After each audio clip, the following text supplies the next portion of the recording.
Good evening, boys and girls. Happy Tuesday. The Highbury squad returns with one of our new signings for next season. I'm not sure the world's ready for this one. Let's go.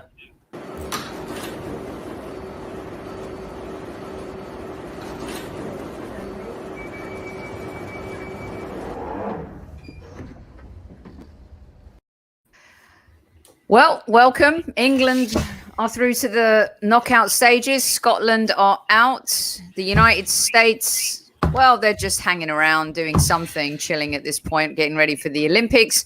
But the thing is, our Gooners in America guy, Mr. Mike, Magic Mike here, is wearing an England shirt. He's paying homage to the country that gave him all his culture when he was a kid. Welcome to the show, Mr. Exactly. Magic Mike. Thank you so much. I've come home. I'm coming home. It's coming home. Soup's coming home. Everything's coming home. It's been a while since I did one of these things, especially with you. So thanks for having me back. No, it's great to have you back. And really, real quick, is it really? Well, we'll get into whether or not it's coming home. Let's say good evening to the squaddies. Hello, Mark. Hey, Mark. Super Magic Mike is in the house. Taib Newman says he's been watching the USA and they look good. Can you imagine what goes on in Newman's head sometimes? It's hard not to look good in CONCACAF. I mean, when your biggest opponent other than Mexico is like Guatemala, and there's nothing against Guatemalans. I love one. I pod with one.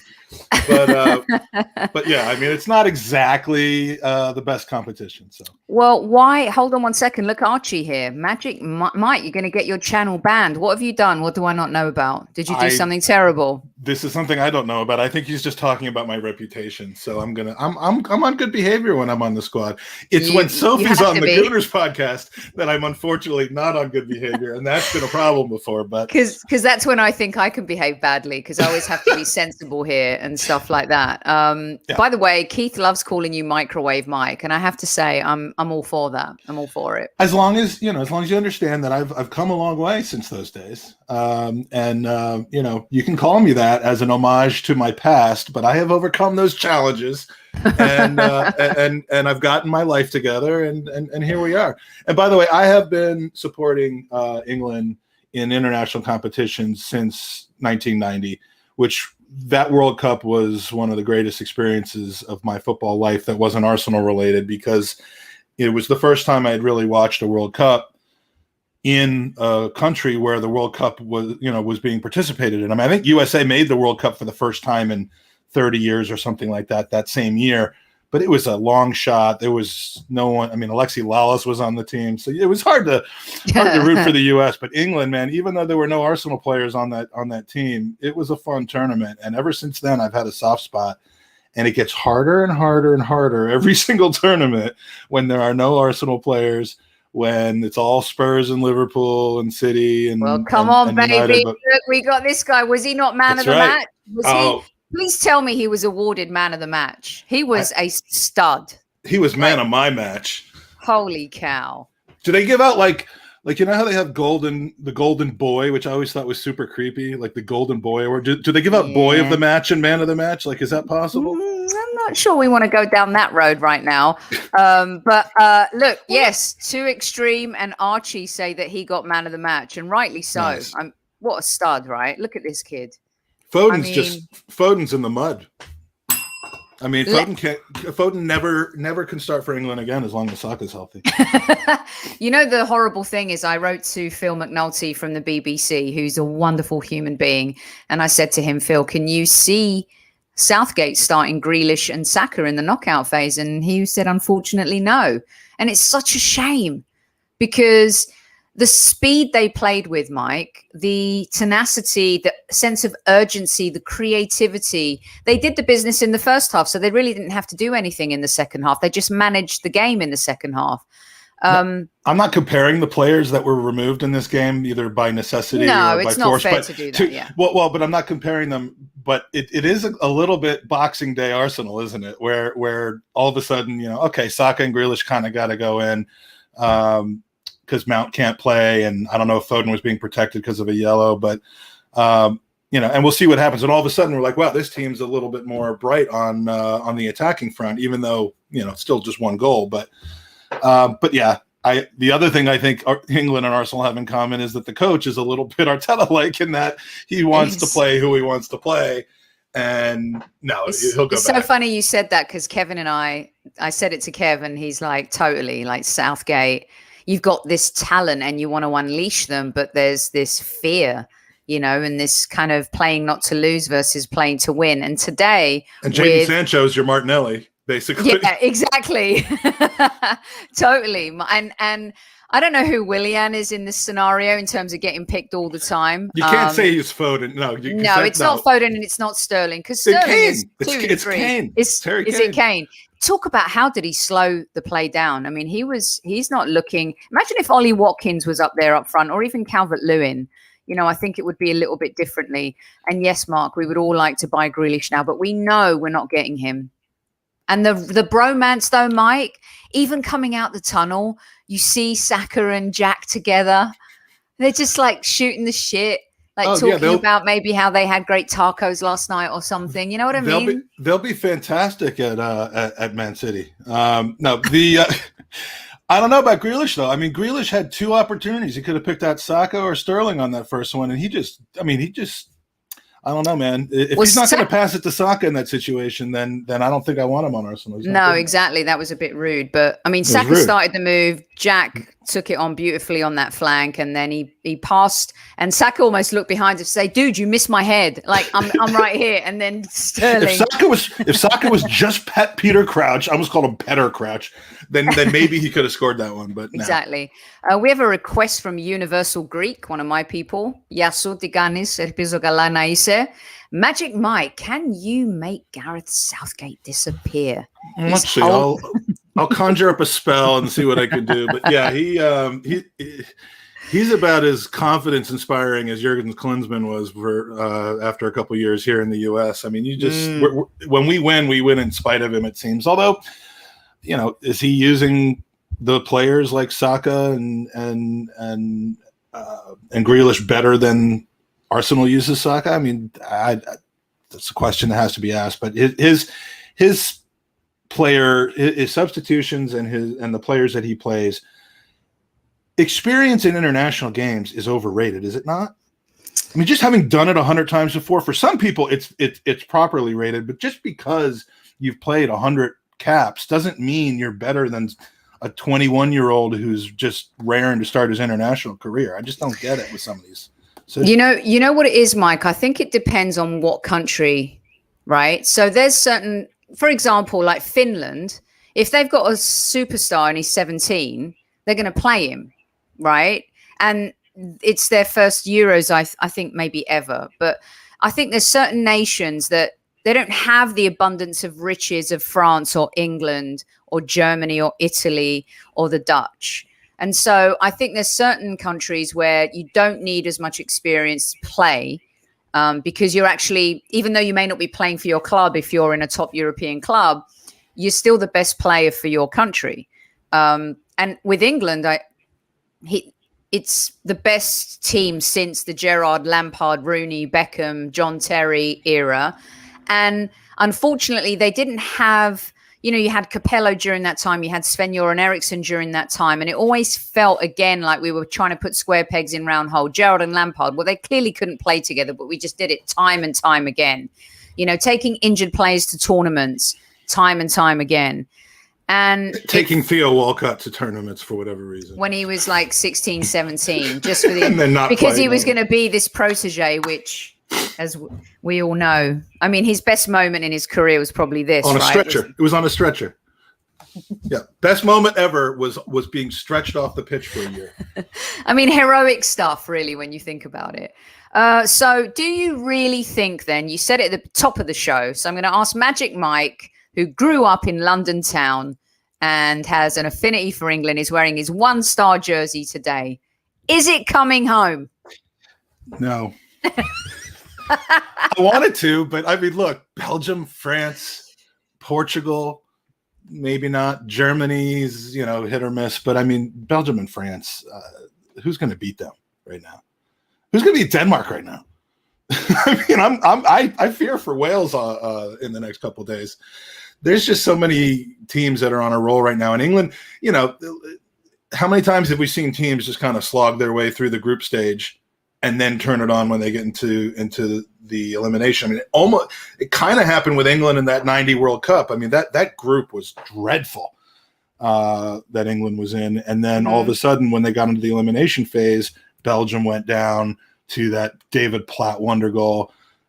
Cameroon, I think, was next in that amazing game. And then the West Germany, we won't talk about that. But Mike, so I mean, they've got to turn it on. But I love that David Platt goal. That goal is one of my favorite England goals ever. Because that was the one game. Like most of the games I watched from my home in London, including the semifinal where you could hear people screaming in the streets during that shootout. But the one game I watched at a pub or bar or whatever it was in I think near Sloane Square or South Kent or something like that, and it was the Belgium game. Look at him, the Knightsbridge boy. I was slumming it in those. Yeah, I had to walk from Knightsbridge over to Sloane Square to watch the game, and I was worried. I was worried I was going to get mugged. But yeah, the scene in that pub when he scored, because I think it was a minute before the shootout. I mean, it was like in the 119th minute, I think, of extra time. And what a strike. And that was one of my, and when I found out later, because again, I came home, I couldn't really follow the team very much. So I found out later that David Platt ended up playing for Arsenal. And what a goal, man. That was, and the header, let's not forget the header for Arsenal in that last minute. Who were we playing? David Platt scored the most outrageous header from a corner. Oh my God, if Rich was in chat, he'd help me with that one. Yeah, see, that was when Arsenal went dark for me, unfortunately. That was Highbury, and yeah. Well, I'm glad you love the hat, and everyone's asking us, Demsek, who do you want next, France or Germany? It's a top shelf question right now from the squaddies in chat. Oh God, it's like Hungary. I feel like it's like that scene from Sophie's Choice, where that's what like he's literally asking Sophie for her choice. I mean, that's what's happening right now. I mean, which Germany are just the Bok team, aren't they? Same level of impact too on the people. I don't think we can handle either. I think we can handle it. I don't think we'll beat either. I mean, look, our history against Germany. At least it would be at Wembley. This is not the strongest Germany team, despite winning 4-2 by scoring 2 goals. The other day. So I would much rather play Germany in the next game than France. Mark and the Universal Greek are asking for Man United. Oh, it was Man United. Yes, thank you. Yes, I'm going back. I'm talking garbage here.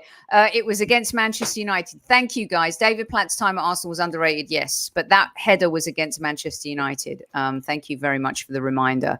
France are too good. We can't handle France, and Germany are just a bogey team for us. So I don't understand. I don't even know how to answer that question, because I just can't see England beating either, because Magic Mike, I think he's going to go back to playing it very safe. He'll bring in, more of a defensive outlook, the same way he played the first 2 games. I don't think Grealish or Saka will start. I don't think Sancho will get a sniff. And this Harry Kane, look, let's be honest. We're Arsenal fans, and of course we're going to give Harry Kane shit. But let's be honest. Harry Kane has been the best striker in the Premier League. He was the Golden Boot winner at the last World Cup, albeit a few penalties, Mike. But he's looked sluggish. I mean, he's looked like he slowed things down for me today when Saka and Grealish were busting forward and on fire. What's your take?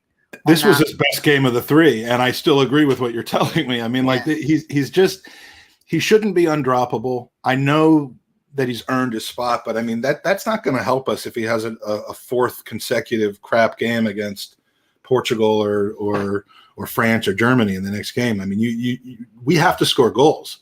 Look at me saying we. we have to score goals. Kiss the badge, Magic Mike. Kiss that badge. Kiss it. we have to score. Oh, hold on. Oh, I love you so much. Oh, I love you. No, we have to score more than 1 goal again, because the teams we're going to be playing are going to score on us. England's been winning games because they haven't conceded, not because they're just rolling all over teams, and that ends in the very next game. So, I mean, just the atmosphere, though, it's going to be, I think, 40,000 maybe at Wembley. Hopefully, because they're going to 60 in the semis, but I think this one might be 40. Yeah. And 40,000 England. You know, as crazy as this is, I want Germany because they are that bogey team. I mean, if it goes into a shootout into penalty kicks, I'm going to be absolutely crapping myself because that I'll know it's over then. But I want to I want to send that guy. Which guy? I'm not going to talk about what he does on a regular basis on the sideline, but yeah, I want to send him into retirement. The arson nose picker. Yeah. Okay. Well, I wasn't. I'm trying to behave, but yeah. No, you can say arson ass picker on this show. It's when you and Danny are together and it gets a little. Well, yeah. Well, yeah, that was his fault. It gets a little messy, but yeah. I mean, look. I'm not like known for my incredible. What's the word? Like when you take care of yourself physically. like I'm not self-care. Well, yeah, I'm not known for. Oh God, what is the word I'm thinking of? Like hygiene. There you go. Hygiene. I'm not known for bad hygiene, but I'm not. Did you shower today? Did you shower today? I've showered every 20 minutes until this show came out. I love it. But that dude, I mean, that's just disgusting. I mean, when I'm on camera, I don't do that. Yeah, no, you don't. You do not. I love it. But yeah, I would love to be his final game will be losing against Germany or losing against England at Wembley. So that's what I want. But it could still be Hungary for all we know. I'm hungry right now. I know. I'm always hungry. I love this. Instead of hit and smash, caress the like button. That's for when we're on together because it's like it's a softer, more kind of emotional kind of show. So we don't want anybody hitting anything. No. We don't want the button to actually break off. No. Because then you're not going to be able to hit it again. We want you to kind of caress it. Yes. Cuddle even. It's thinking about Saka, how we just want to take care of him and mollycoddle him and wrap him up in bubble wrap and put him on the windowsill and keep him safe. Can you just wax lyrical while I upload this picture? Because I've got to show this picture of you to everybody, by the way. So I'm going to put you on mute for 2 seconds. Wax lyrical. Here's the thing, right? We know Saka's quality. And I think the pickle for him and the pickle has been because we've been so garbage in the league and the manner in which we went out of the Europa League to Unai Emery. People forget how good Saka is, and he doesn't get the respect from. I think he gets the respect from some rival fans, Mike. But I also think if he was playing for City or Chelsea or even Tottenham or United, could you imagine? Listen to how they talk about Rashford and Greenwood and all of these younger players, Grealish, Foden. Because he's playing for Arsenal, we've been so terrible. I think some of that waxing lyrical gets lost. And today, his performance, he was given a chance. Not only did he take his chance, but he was man of the match. Can you explain what it means for us as a team, but also for him and his moment personally as a player to play for England and have that type of performance? And the fact that hopefully now people have seen, Arsenal may be garbage, but Saka is total quality. Are we garbage now? I mean, we were garbage in the league. Well, the second half of the season, we weren't. Okay, wait 1 second. I'm doing that on purpose because I know you. I know. But also Newman just put a different word, and I'm going to leave. Now, you and Danny would put that up, and you'd have a discussion about it. No. But Newman, the like button is not the only thing Newman does that too. I'm sure. But we don't need to know. Saka having a breakthrough during this tournament, and I'm not calling what's already happened a breakthrough yet, but I would love to see him kind of get one more opportunity, whether that's as a super sub or otherwise. But the most important thing I think we can hope for out of this is that he starts getting the respect of officials and referees, because we all know what being a regular England player does for you when it comes to calls on the pitch, penalties, protection.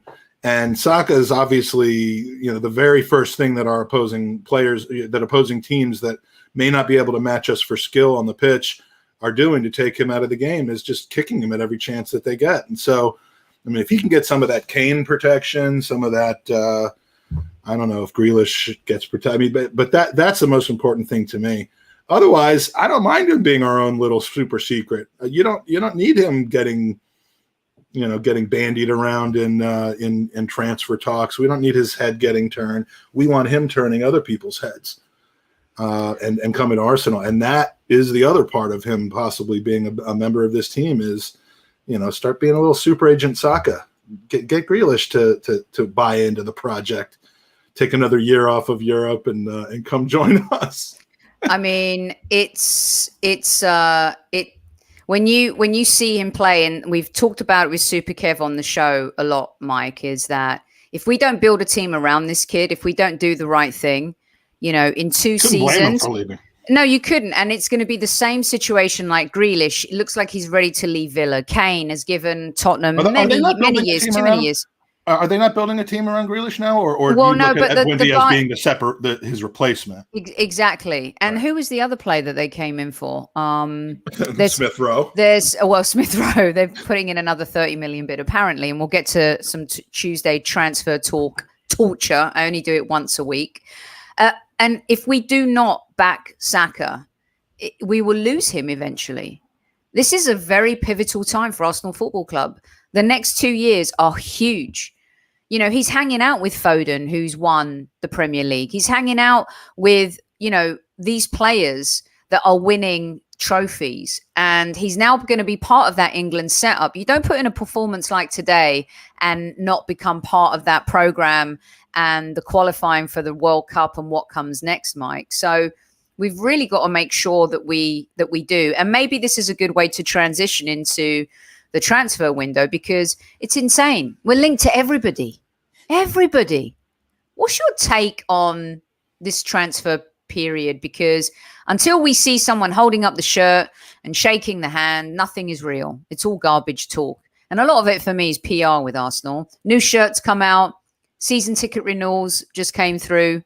What's your take, mate, so far on what's happening? I've been all over the place with transfer rumors. I mean, I've been someone that just kept hitting refresh on Twitter for the latest update on who we might be linked with, and didn't as much care about where the news was coming from, which I've completely thrown that approach away. And if you do that, you're probably not helping yourself out, because it's just the vast majority of that stuff is either leaks from clubs, leaks from agents, or rodents trying to make a name for themselves on Twitter by acting like they actually know what's happening in transfer news. So I've been a gerbil. It's, if you don't know what that means, that just sounded really weird for me to say. But I don't put stock in it, because what is the purpose? Like there's only so much mental and physical energy I can put in to something that I have zero control over whatsoever. I root for the team. I watch the team. I see how the team does. I react to how the team does. But these player transfers, I mean, they're not asking for our input on it, the team. So, I mean, all the input that I could come out with in the world, what is it going to do? Yeah, I mean, I can't go on CFAX channel 309. I know someone just said Prash was talking about CFAX. Do you remember refreshing CFAX over and over and over again? It was just amazing. Good evening to 158 of you in live chat right now in the off season, still joining us here on the Highbury squad and during the Euros. So late as well, 10:30 in England, early for us here in the United States. And Zamir, I am not falling for the transfer rumors. Here's what I do. I take what people are saying, and then with the guests, we talk about it in the sense that we either poo-poo it versus, in terms of it being truth versus myth, fact or fiction, right? But here's one thing we can all talk about. Get ready, squaddies in chat, because you're going to light up right now. What is happening with Saliba? Mike, it seems like it's a dead... What is it? You can't... Anyway, a dead horse is involved. It's not the Godfather in that scene in the bed where the horse is like, he wakes up and he's like, oh, horse's head in my bed. But... Oh, was that his reaction? There's a horse's head in my bed. Okay. It seems like it's not going to happen for him. Again, we don't know, but it doesn't look good, does it?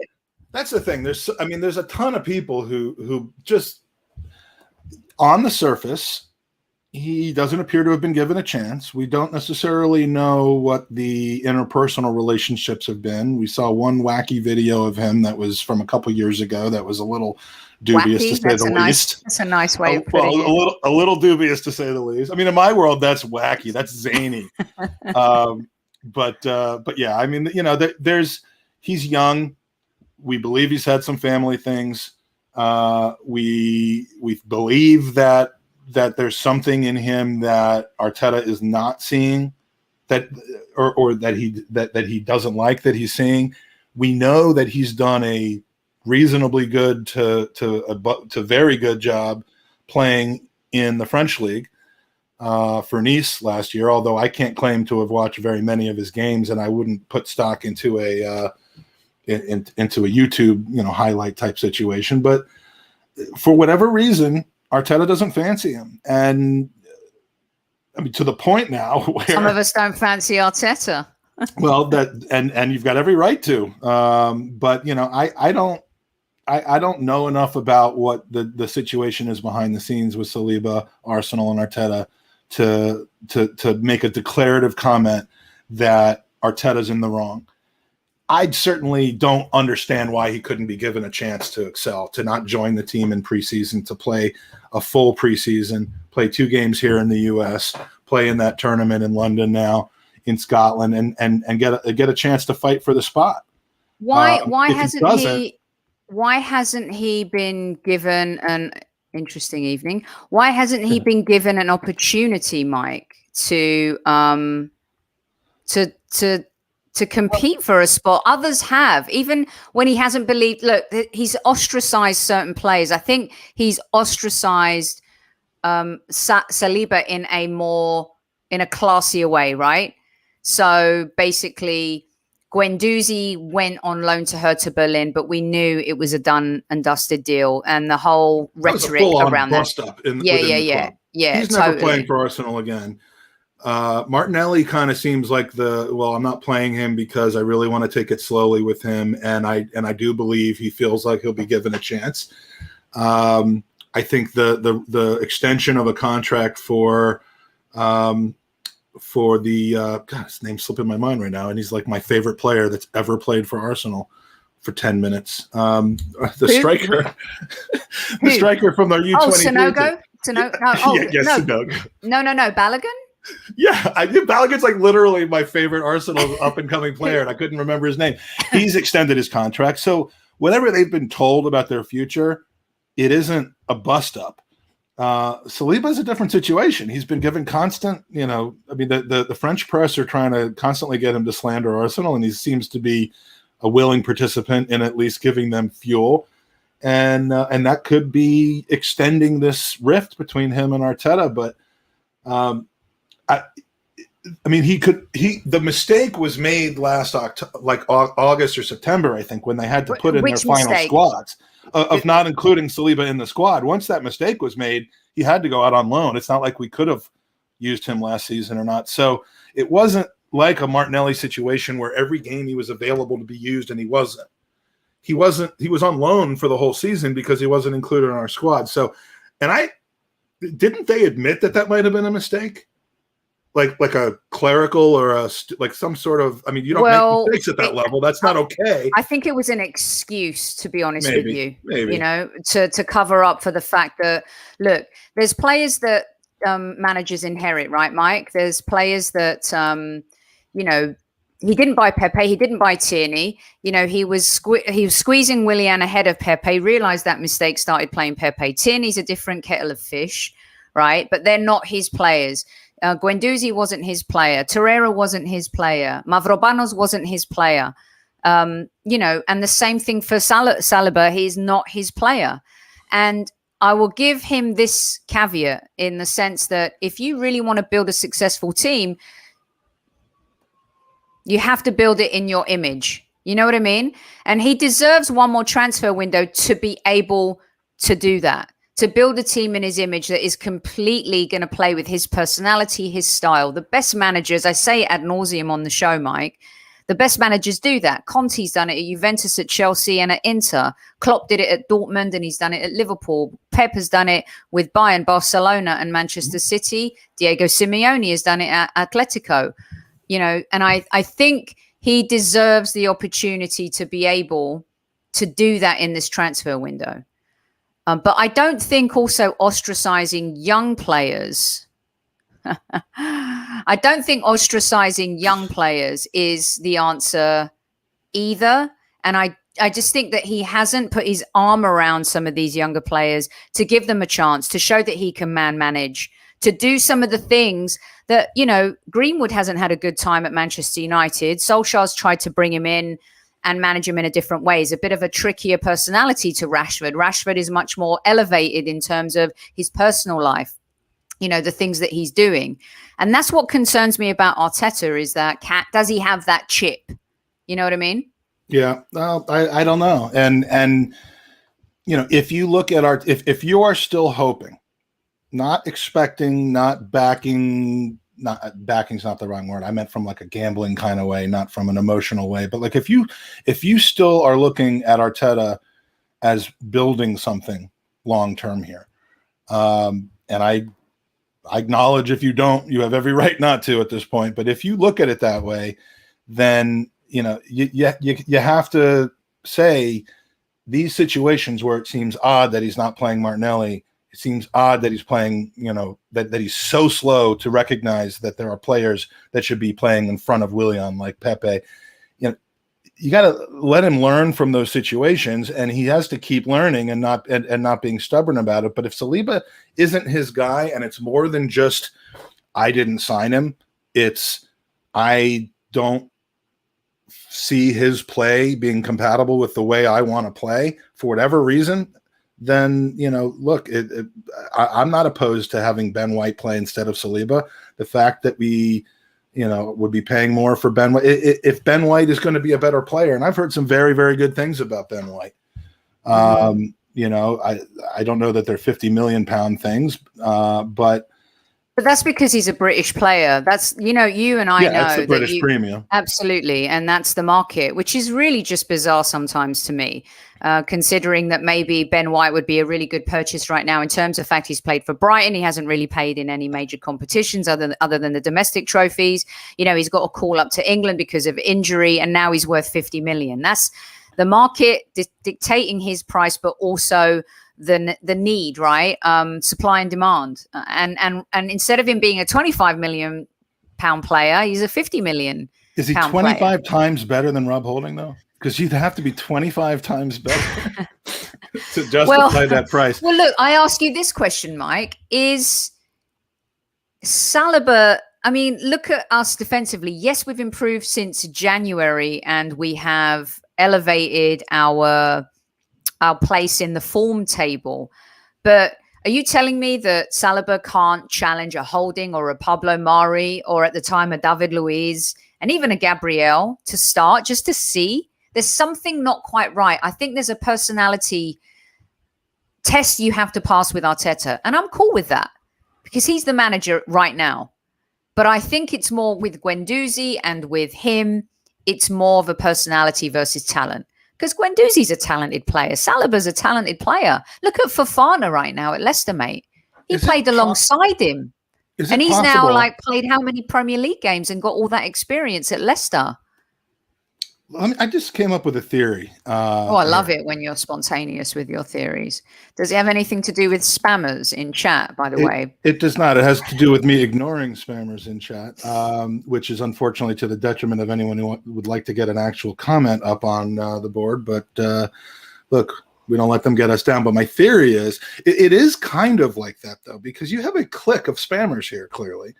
And when Mikel Arteta took over and took the reins, Arsenal, I think, were suffering by having a clique in the dressing room, a certain element of players who, I don't think he was ever going to win over because they fancied one of their teammates a little bit more than they did any kind of a coach who might have authority on them, and I really think it dragged the team down. I think that is, I will say it till the grave. Best transfer window, Mike. It was a good transfer window. But Well, right, but I'm saying that the whole pre-Boxing Day table where we were 15th, I put a lot of that down. I put it down on two things. I put it down on his stubborn player selections, aka Will, and just a split dressing room. That just a horrific situation down the scene. And I think Arteta is winning that battle to where the players, the players that are the future of this club. Tierney, Saka, ESR. I think those players are playing for him, but he's got to have a very, very strict. Is he overreacting as far as how stubborn he is with certain players that are not his players because he wants to just flush that whole concept out completely and have a whole team of soldiers that'll lie down for him. And if Saliba comes in and for whatever reason undermines that in his mind, or if he doubles back on a decision he made to ostracize somebody, as immature as it is not to just have a second chance and that sort of thing of Arteta, is that the overreaction that we're seeing as to why he just is so stubborn? I can totally see what you're saying in the sense that he's finally getting the dressing room to where he wants to be, but is he? How happy is Aubameyang? After the North London derby, things did not seem to go very well. And there's a couple of people asking you a question here, Mike, saying, well, he didn't buy Aubameyang and he didn't buy Willian, but he kept playing them. For example, Ami here is saying he did not buy them, but he kept playing them. And good evening to all 200 plus of you in chat right now. Thanks so much for joining us. Magic Mike in the house. We're talking a little bit of Arsenal transfer torture and some Euros. Go on, Mike. When you say when I say his player, I don't mean that he was in charge when they were purchased, because you don't turn around 11 players. Leno wasn't his player, but he continues to play him. I just mean his type of player. He comes into the squad, unlike Unai Emery, who had dossiers apparently on everybody that he wrote. He comes into the squad with Premier League experience, playing against Arsenal, playing for Arsenal, coaching against Arsenal, knows a lot more about our squad, and probably comes in with some ideas of who is and isn't his type of player. He doesn't come in the middle of an off season where he has a chance to have a training camp, as it were, or a summer of exhibitions. He comes right in December, plays out the rest of the season, then has a short summer with very little preseason. And so he's kind of had to use a regular, and again, I'm not just making excuses for him. I'm just saying this, since he came on, he has basically had to make his personnel decisions in games that mattered, every single one of them. He hasn't had any games that didn't matter. And so, you can start Saliba in a U23 game, which I think is what should have happened. And I think it happened a few times. You can start Saliba in July against Inter Milan.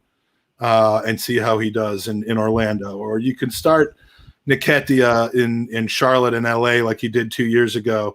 And we all got excited and see that. So I thought he was good. I thought he had finally done it. But so you can do that, and this is his first summer where he has a chance to do that. So everybody's been in that position. Every new coach that's been hired in the last 18 months has been in that position. But I think he's had the less flexibility because of that.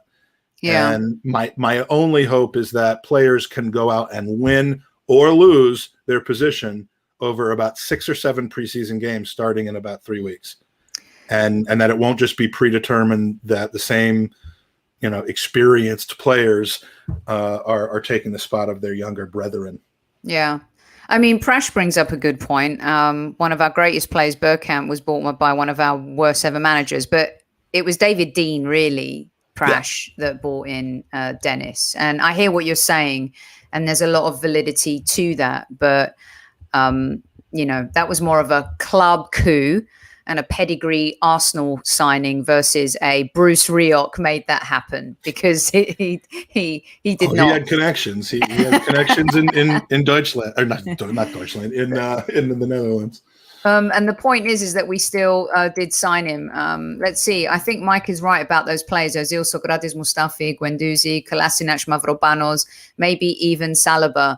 I said it was one of our greatest transfer windows ever in January. And, you could, yes, clearly the form table, but still we missed the moments, missed our mark as an actor who has to hit his mark when he's shooting a scene. We still missed our mark. We still had a chance to qualify for Europe. We failed. We still had a chance to win the Europa League. We failed. And so now in this transfer, too deep a hole. And we almost got out of it, and we just couldn't. Almost. We were closer to the bottom and the others than the top. I mean, yes, towards the end we had a chance, but we still blew it. That's the point. Oh no, we absolutely did. Emery blew it. Arteta blew it. Now we don't have European football, for the first time in 5 years. But hopefully we can rectify that. Are you of the school of thought, Mike, that not having European football this season will see us at least be more competitive in the Premier League and give that fourth spot a shot? Whether or not we sign, Lokonga or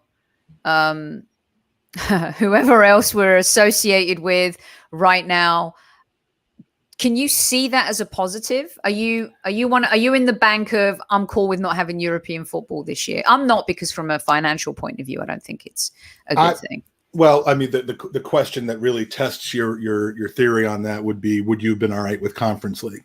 Because there's almost no money in that, but it's still European football. Mm. And the answer really for me was I would have preferred to be in Europe. Whether it was in the Europa League qualifying stages, whether it was in the Conference League.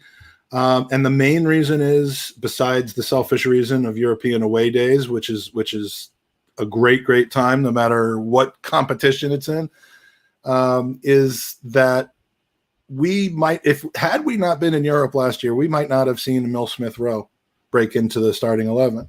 We might not have seen a loan for Odegaard. We might not, maybe we would have seen that, but we might, there's a lot of players. You don't think Emil Smith-Rowe wouldn't have been given a chance regardless of who was the manager? I don't know. If we didn't have Europe last year, I don't know. But I think, the good part about when we saw Liverpool do it and we saw Chelsea do it, they had I think an ironclad starting 11. Yes. They had Luis Suarez was playing. Gerrard, I think, was still there. There wasn't a tremendous amount of youth breaking through, maybe in that lineup, and I could be wrong about that. But like they just needed to not be distracted and spread too thin. Mm-hmm. We have a lot of players, and some of them I think we almost need to be giving game time. I would have much rather our U23 team played European games, even if it was against, Split in Croatia or Nicosia. How do you say it? Nicosia. But I would have rather them been doing that than playing, Reading U23s, because I think it's better experience for them. But we're just going to see some interesting lineup situations, because you're just not going to see a tremendous amount of rotation now that we're playing once a week. That could be that could be a good thing, or that could be a bad thing. I want to get back to ESR real quick. And Zamir, it's all good. We're going to talk. Arteta's our manager. We got to be able to talk about him, whether we agree or disagree. It's all good. It's all good, babe. It's all good. Hang in there. Hang tight. Hold on to that roller coaster ride. Is Zamir upset that no one's backing Arteta? No, he said he needs the attorney. He needs Kev. Super Kev is they call Kevin Campbell Esquire, because he's, Arteta's attorney, according to some of the squaddies, which, by the way, it's, yes, he is in some ways, but also I think, we have to be able to talk about this manager. This is a pivotal season. We're going into this season really needing to change things around. Our Premier League form has been poor. We're talking about transfers, rebuilding our team, building on what we have. Who goes, who stays? I mean, it's so up in the air right now. So I'm going to take you here, because this has been a question on the show, Mike, last week, and we got into a very deep debate about it and discussion. And it was this Aston Villa coming back for ESR. Now, when they've got Buendia and they're coming for ESR, we know that Grealish is going to move on, right? 30 million is the bid, they're saying, reports. And the question on the show was, would you take Grealish and cash and give them ESR? Well, the question was, would you take Grealish and give them 50 million plus ESR? I was in the chat. Were you in the chat? There you go. I'm good. Yeah. Yes. And your answer to that was yes, and my answer to that is no. Grealish and 20 million? Yeah. Grealish and 50 million? No. And that's not to say that at this moment ESR is a 60 million pound player if you believe that Grealish is an 80 million pound player. I'm just saying, we have some continuity in this team of bright young players who have unlimited potential that have been playing together in some cases for 8 years, since they were 10 or 8 in some cases. And, I think we have a window now where we have to supplement that, not keep chopping and bringing from the outside to replace them just because we can't tie them down. If we can sign Saka to an extension last summer, then we can sign ESR to an extension. I don't know why it's taking so long, and these offers are starting to become annoying, but we have to do that. We have to re-sign them. Do you believe that medieval stew? I would like a stew right now. Do you agree that we know Saka's value in the marketplace right now? I think it's evident what he offers and what he can bring to the table. I think ESR is worth and has a lot of equity and value, but with some of the injuries that he has had, you could see him becoming Jack Wilshere. That's my biggest concern about him. Well, it should be our biggest concern about anybody that's that young and valuable. It should be a concern about Jack Grealish too. To be honest with you, I mean, he had shin splints this season and was out for a while, but he's been pretty sound from a fitness point of view, hasn't he, Grealish? Do I have that wrong? I think he was recently not very fit. No, but he had shin splints before the Euros, and he missed like 6 or 7 weeks. I'm just saying that the with very few exceptions, putting that much money into someone in their in their 20, 21, 22, 23 range to bring in, especially if you're giving up on somebody that you've kind of cultivated and move forward in your club, is a risk for that exact same reason. Whether he's as injury prone as those people were or not, Grealish isn't yet, but could be. And and a lot of young superstar players are proving to be a little bit injury prone.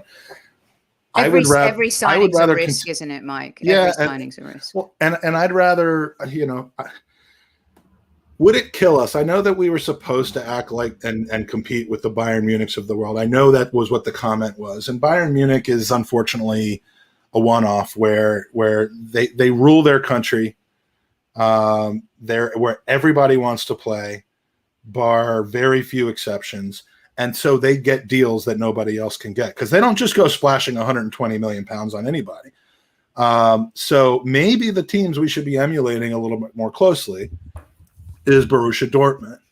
And, they're not going to go buy an 80 million pound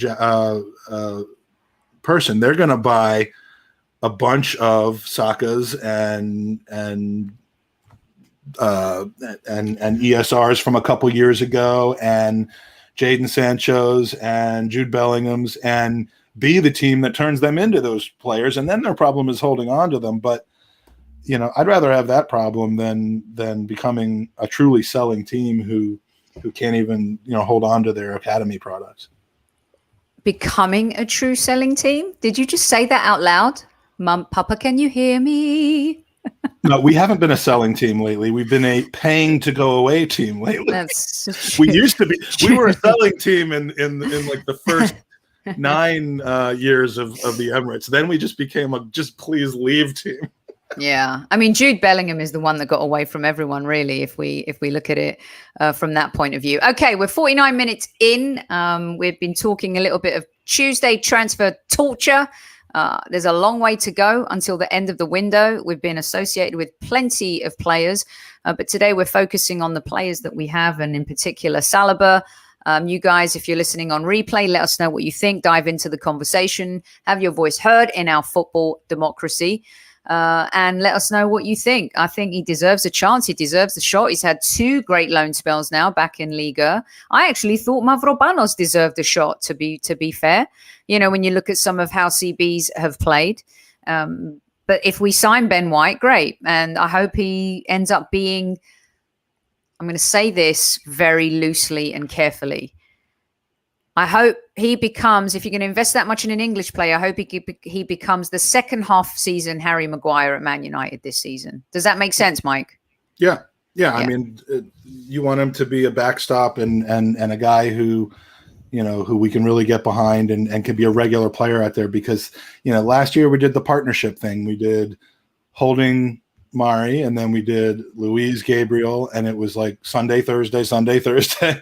And it got, it was getting old after a while. So we need a starting back four that plays every game together. Yes, we do. The famed back fours of our childhood at our And the question is, Magic Mike, is Tierney going to be fit for the whole season? I don't think that's a guarantee either.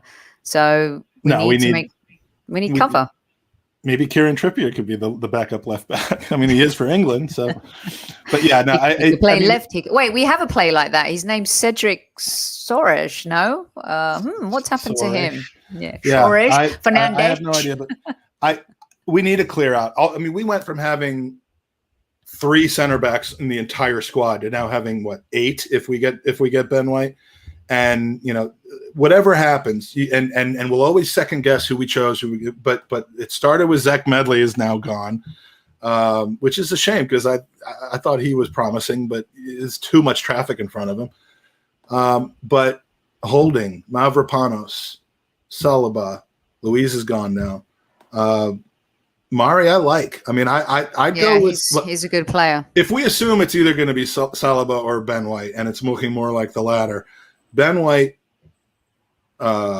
Gabriel, Mari, either Holding or Chambers, and Upamecano. I know how much you.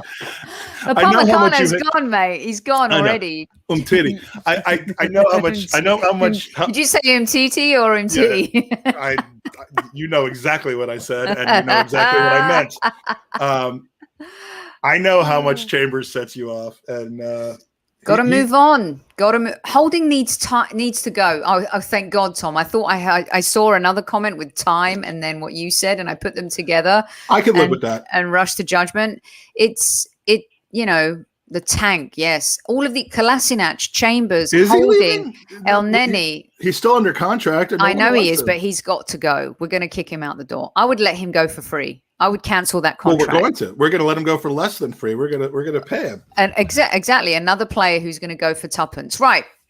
There's going to be plenty more time to talk about transfers, as you guys know. Good news for you guys as well is Super Kevin Campbell returns tomorrow and is back for the rest of the week. Tonight, you've got this special guy, Mr. Magic Mike, and I know how much you guys love him, and the squaddies have a special place in their heart for Magic.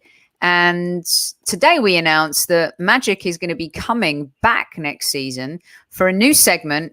We talk about football, tactics, analysis, post-game shows. We've got Inside the Dressing Room. We've got a trip down memory lane. We've got all of these, really good conversational, rich content shows. And we've decided to do something a little bit different for next season. Wow, you can really dance. Wow, you can really dance. He went.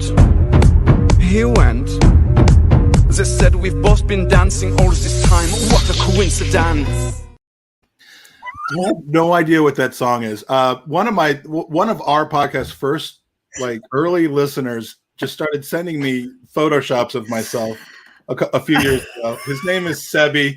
He's on Twitter at SebiV21. He's also a member of Not Another Gooner Podcast, or Not Another Arsenal Podcast, which Mike Hernandez does. But he's creating all these. That's why I'm bringing him up. And I'm like, can you get me some sort of Photoshop to give to Sophie of me with the Magic Mike? And he sent the 3 most ridiculous things with ESR and Martinelli on either side. So you gotta you gotta know that ESR is coming back because he's in that thing. But I will not be dancing, but I will also not be talking about tactics. I just want to know, squaddies, would you like to see that one more time? Like, just maybe. See, there we go, Keith. It's already kicked off. And Demsic, you're right. You will never be able to erase this moment, which is why it's the creepiest thing I've ever seen. Over again. And by the way, the dude in the back. At first, I thought it was Olivier Giroud, like paying homage, but clearly the Photoshop wouldn't kind of click in at the back there. But this is absolute classic. Look at Martinelli. Wow, you can really dance. Wow, you can really dance. He went. They said we've both been dancing all this time. What a coincidence. The guy in the back looks like Kevin Nash, former WWE wrestler Kevin Nash. But Diesel. Yeah, Rahul just said it. I really don't know what that is. But apparently that's a regular feature on this podcast. It's going to be a great feature next season. Drop the magic mic. It's going to be fun. We're going to do Mike's going to come on. It's going to be a nice, super slick, fast-paced show. In and out, half hour, top 5 drop moments for Magic Mike that he sees, whether it's Arsenal related, football related, and maybe even a little pop culture as well. We all need a little bit of fun in our lives, you guys. We're so serious about our team because our team is in a serious moment and time right now, but always wanted to do something super fun on the Highbury squad. And I think this guy right here is the perfect person to do that. I mean, people are just loving this already. I'm just saying. I appreciate it. And, the squaddies are far too kind to me. I mean, there's so many things not to like about me. Yank, rude, toxically positive a lot of the time. But, look, they've always shown me the love, except for Newman, but I love him anyway. But, yeah, they've always shown me the love. And so I enjoy any time that you have me on the podcast. And I have a philosophical statement to say about Arsenal at the end of this when I would love it when we're ready to go off. I would also love.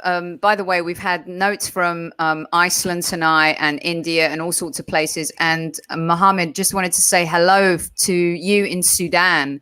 Hope life is good out there for you, and thank you so much for joining us. We have a lot of different listeners from all corners of the earth, so thanks so much for joining us, Mohammed, and hi to you from us and the squaddies. Mike, I also wanted you to remind everyone about Gooners versus Cancer. It's going on throughout the summer. We're going to do a show on that during the summer as well, where we just kind of show what kind of stuff people can bid on, things that you're going to be doing, but just remind everyone about that too, because we love to support that kind of stuff on our show. And I love the support that you and your squaddies have done. If you don't know about Gooners versus Cancer, it is an annual charity event. It's kind of a campaign that starts in the summer, usually ends in October. And we raise money directly for the Leukemia and Lymphoma Society, which is a charity that means a lot to me. I lost my father 11 years ago due to leukemia, and I know so many other people have been affected by those diseases. So as these goofy things go on the bottom of the screen, I'm talking about cancer charities, but that's what you got to love about Highbury. This is the show. This is how we roll. Yeah, you can't be too serious all the time. So we do raise money, and there is a website where you can donate directly at goonersvcancer.com. And my personal view on fundraising is that the best way to raise funds for an important cause is to kind of make it fun. And by making it fun, you offer something in return, the chance to have something in return. So we have always done auctions and giveaways. We've had the cooperation of some amazing partners like Super Kev, players like Super Kev, Mudger, and Lee Dixon, even Lee Dixon, the club too, right, Mike? Yeah. I mean, we've had so much amazing stuff donated by Arsene Wenger, his signed book. Just over the years, it's a lot of good stuff, and we're going to be doing that full auction later this year. We've already done one grand prize drawing for a team signed kit, and with the help of squaddies, with the help of the folks over at Arsenal Vision, Elliot is always a very good friend to us as well. And he sends a lot of people to our charity's way. And we raised over $4,000 in about 8 days for that shirt. So there's just stay tuned. Go to Gooners v Cancer. There's going to be a lot of fun stuff. If you're in the States and you're planning on traveling to Orlando to not meet the team, but to watch them play, we'll be there. I'll be there, and there'll be fundraising opportunities and chances to win stuff. So it's there's about 4 months left in it. It's going to be fun. We're taking a bit of a lull right now, but thanks so much for helping to shine a light on it. Of course. And we are here to throughout the summer to support and do it all and stuff. So, and I wanted to say thank you so much for joining me tonight. You had a closing statement. Everyone gets a closing statement. And tonight you get to close the show out with your closing statement, Mr. Magic Mike. It's not so much a tagline, but it is, just remember when you talk about like, what do I make of all these transfer rumors and how do I process them? And, it's been 2 weeks. We haven't signed anybody. My advice is my mother told me about a phrase a long time ago, and it's well known. It's called the Serenity Prayer. And I don't mean to be a little like too goofy, but just grant me the serenity to accept the things I cannot change, the courage to change the things I can, and the wisdom to know the difference.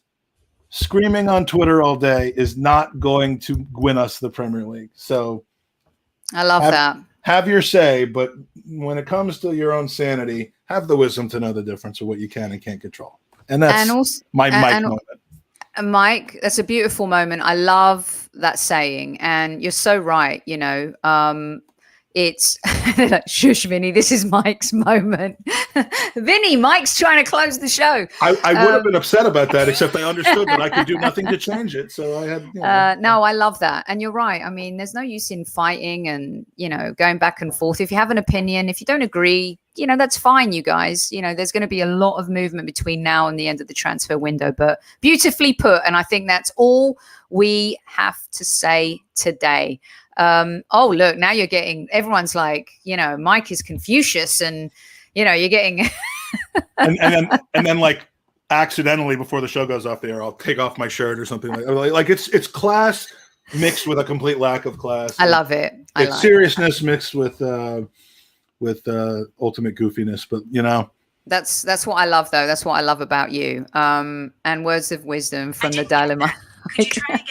My watch just thought you were talking to her. Sorry. Clearly, Siri did not get that. Maybe you need to have a word with her at the end of the broadcast here. Mike, thanks so much for joining me. There'll be more from you in the summer and, of course, next season as well. Thanks for coming on board for a fun segment. It's we love you. We love your personality. And, in a time where the world needs a smile, you certainly bring that to us. So thank you so much. From Sudan to Iceland to America to India, Australia, and everywhere around the world, all of you who have been tuning in tonight, we really appreciate you. And until then, Kevin will be back tomorrow. And Mike, why don't you take us out this evening? It's Up the Gunners. Up the Gunners. Come on, you squaddies. On the squaddies. Get in. The squaddies.